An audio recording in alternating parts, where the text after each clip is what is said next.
So, last topic. What was the last topic? 15 clause 6. Oh, Article 15 is done, right? Great. So, now Article 16. So, Article 16 is your reservation in public employment article. That's the one which causes a lot of confusion, commotion amongst people. The real heart-burning article for you, especially right now. The reservation in public employment. So again, we'll start on this point only, that reservation is not your fundamental right. I hope you are aware. Supreme Court judgment is there on this, Mukesh Kumar, that the right is non-discrimination. Okay?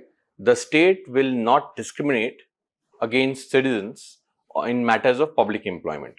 And the ground will be the same 5 grounds RRCSP, 2 extra grounds. So, Article 16 says that there shall be equality of opportunity for all citizens. Remember, 5 articles meant only for citizens, 15, 16, 19, 29 and 30. This is one more article. So, it says there shall be equality of opportunity for all citizens in matters relating to employment or appointment to any office under the state. And second one is no discrimination in matters of employment or office under the state on the grounds only of 5 grounds. The ones from yesterday: religion, race, caste, sex, place of birth, RRCSP, 2 more grounds: descent and residence. That is why we say that when it comes to the, I think you would be aware also of this point, that in your college admissions, quotas are based on states. Rajasthan 5 seats, at least in the IIT and IITs and all, Rajasthan 5 seats, UP 10 seats, Andhra 8 seats, something like this, right? Because under Article 15, the discrimination on the grounds of residence is allowed, but not under Article 16, not in government jobs, okay? And also, if let's say somebody wants to have some kind of discrimination, then based on residence, that is possible only by Parliament. Clause 3. Parliament can make provisions for reservation based on residence. Are you clear?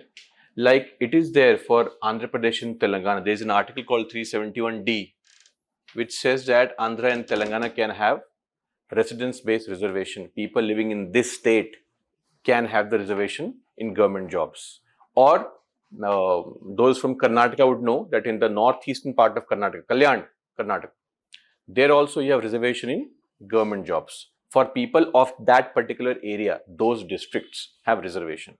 Otherwise, residence-based reservation is not allowed in the country by the state governments. It can be done only by Parliament.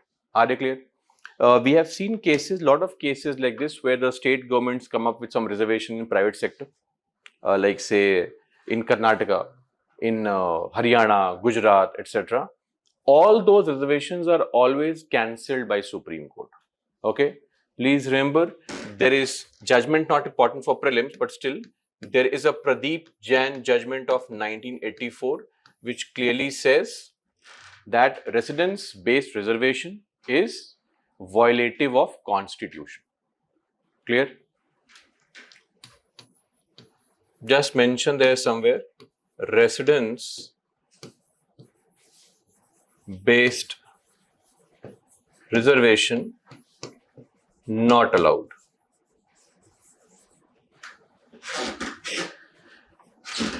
Okay, so this is not allowed. Clear? Should we proceed now? Though again not important for your prelims exam, but states do make reservation based for their locals. How?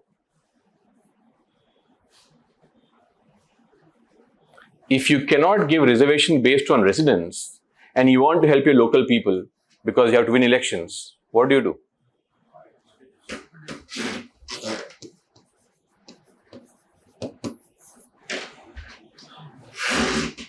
Language. Working proficiency in Tamil. Now, who will have this? People from Tamil Nadu, why would a Bengali learn Tamil? Working proficiency in Gujarati. Why would somebody from Nagaland learn Gujarati? So this is a very unique way in which reservation can be given. Okay? What about the reasons behind the Haryana government came up with the reservation policy? Politics. Election. No politics, but what ground? Means language or... No ground. Reservation for locals, directly. State governments also know it will be cancelled. People don't know this. On the ground, nobody is attending coaching institute. So people feel this politician has promised reservation of 75% in government, in private sector jobs. It will happen. Let's vote for them. Simple. Vote comes, you win the election. Now, somebody challenges in the Supreme Court or High Court. After 5 years, judgment comes. No problem. But you have won the election, right? The point is winning election. The point is not getting jobs. You make a promise, the court cancels it. You can go to people and say, see, I fulfilled my promise. The court has cancelled. It seems that justice delayed, justice denied. Yes. That is how it is. Huh? Right from childhood days, we have been hearing this slogan. Justice delayed is. Clear on this? Okay. This is the provision. I think you're all aware of all these things because this was meant to be a crash revision course. So that is the article for reservation 16.4. This article was not added later on. It was there originally right from the advent of this constitution. Why I am mentioning this specially is because if you look at the education reservation, it was not there initially. It was added later on. 15.4, 15.5, 15.6. Yes or no? When was 15.4 added? When was reservation education brought for the first time? First Amendment Act. Reservation in education was brought for the first time through the First Amendment Act 1951. Champakam Durai Rajan. Okay. And here also, look at the article. It says state can make reservations in favor of what? Backward classes. No definition. Backward classes if they are not adequately represented in the government jobs. If in the opinion of the state they are not adequately represented. Okay. And this is the category of reservation. SCs, STs, SCBCs, which you refer to as the OBCs in general, EWS and PWDs. Okay. Do we have a blank space there? Okay. So do one thing. You can use the space at the back also. Last page.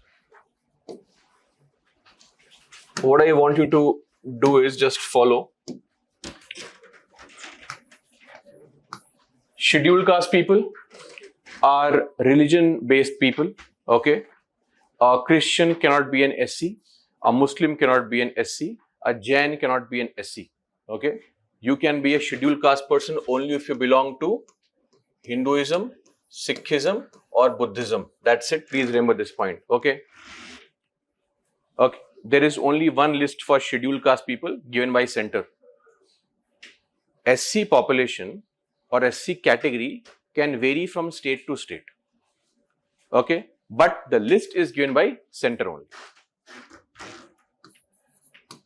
List by president, and any modification is done by Parliament. Clear? And Article 341 is for SCs.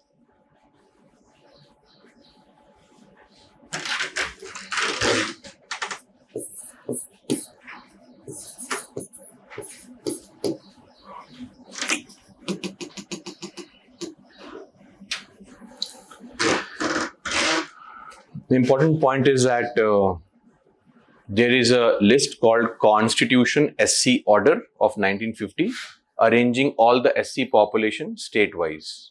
Okay. So, this is the list. Constitution SC Order 1950. Scheduled tribe. Scheduled tribe is a religion neutral term. Okay. Christians can be scheduled tribes. Muslims can be scheduled tribes. No problem. That is why, Christian missionaries convert tribal people. You can't convert an SC person. That's a problem. Because if an SC person leaves Hindu fold and goes to Christianity, they lose the benefit of SC. Clear? That is why Ambedkar ji moved out of Hindu fold but did not leave the SC fold. He converted to Buddhism, his own unique Buddhism, that is different. He rejected Lord Buddha also, but he did not leave this fold. Because if you leave this fold of any of these religions, you lose the benefit of a scheduled caste person. Are you clear? But that's not the case for STs and OBCs. Those two are religion neutral terms. Anybody can be an ST. Anybody can be an OBC. It is not based on religion. Clear? Same thing. List by the president and modification is by the parliament. Of course, article is different, 342, and constitution ST order of 1950.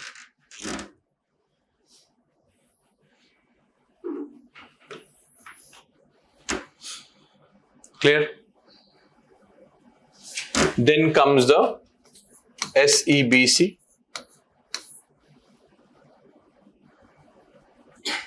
So for SEBC, the good thing about SEBC is that you can have two separate lists, and they have it actually. States have their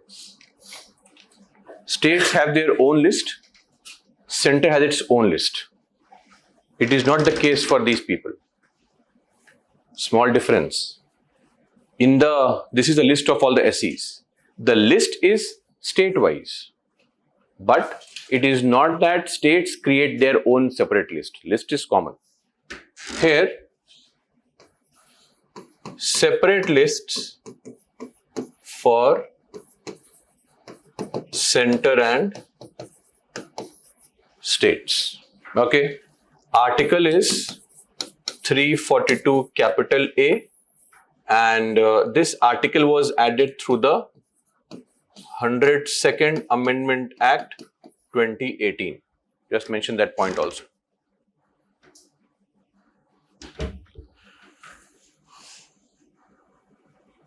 Separate list.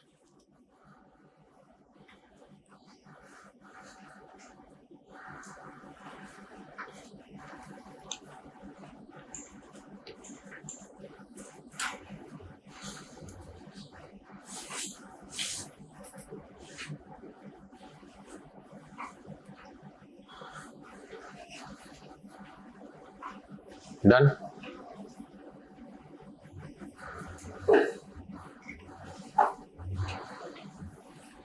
Should we proceed now? Okay. That's about it. Brief idea on this is sufficient, at least for your prelims. Now one more thing. I hope you're aware of the very famous Indira Sahni judgment. Indira Sahni judgment on the Mandal case. Both. It accepted the reservation policy of OBCs.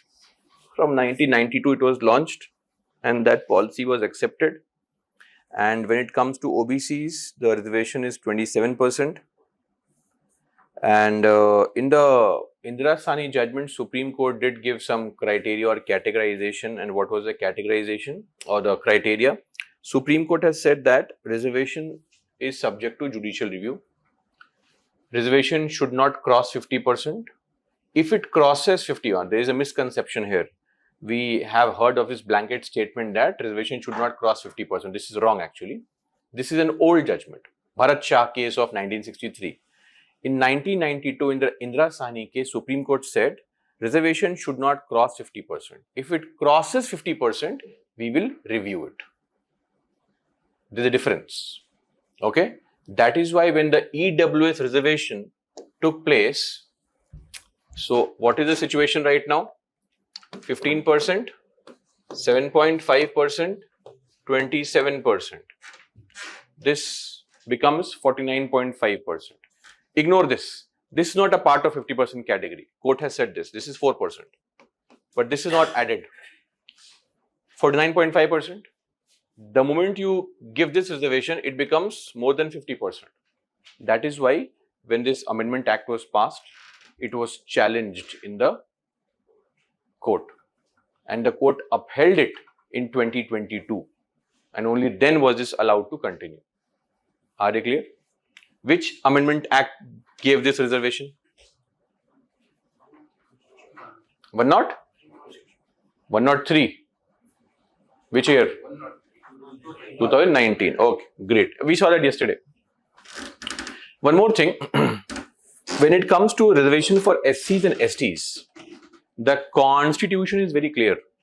Under Article 335, it says that the claims of SC and ST people will be taken into consideration, definitely. But it should not violate the administrative efficiency. Are you able to understand what I'm saying? You hire people, you give them reservation, it should not compromise with the quality of administration. Don't hire any random person just because you want to give reservation. So let's read the provision also. Please read. The claims of members of SCs and STs. The claims of members of SCs and STs shall be taken into consideration consistently with the maintenance of efficiency of administration in making of appointments to services and posts in connection with the affairs of union or state. Can you see the phrase? Maintenance of efficiency of administration. Now, what is the meaning of efficiency of administration? How to check that? There is no definition of it. So, the problem is that this phrase is not defined also. But still, in the Indira Sani judgment, court laid stress on this, that give reservation, but it should not compromise with the efficiency of administration. But what did the parliament do? Parliament said, to hell with all this nonsense. We will compromise. Our target is to give reservation. Look at the entire paragraph, the proviso below.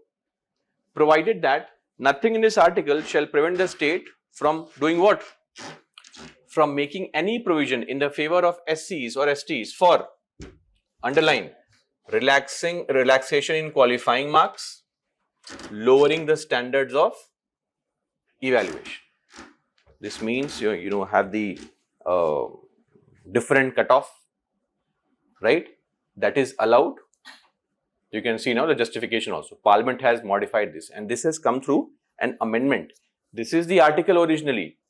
The entire proviso is added through 82nd Amendment Act of the year 2000. Okay. So the article said we will have we'll focus on administrative efficiency. The parliament said, wait, we'll have to give reservation. For that, even if you have to compromise on the marks, etc., we'll do it. Different cutoff marks. So it could be reviewed in court. It could be reviewed in court. Yes. But the court has accepted all this, no problem. It was challenged, petition dismissed. Clear? Okay.